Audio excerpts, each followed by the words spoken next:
absorpsi.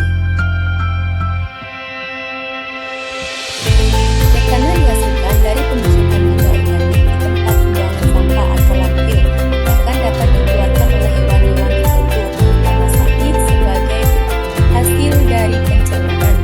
Gas ini efeknya lebih parah dari CO2 tetapi jumlahnya sedikit dibandingkan CO2. Nitrogen dioksida adalah gas insulator panas yang sangat kuat yang dihasilkan terutama dari pembakaran bahan bakar fosil dan olah lahan pertanian. Nitrogen dioksida dapat menangkap panas 300 kali lebih besar dibandingkan dengan karbon dioksida. Klorofluorokarbon dan hidrofluorokarbon. Gas ini dihasilkan oleh pendingin-pendingin yang menggunakan freon seperti AC dan kulkas. Gas ini selain mampu menahan panas juga mampu mengurangi lapisan ozon. Gas yang berguna untuk menahan sinar ultraviolet yang masuk ke bumi. Kandungan ozon di angkasa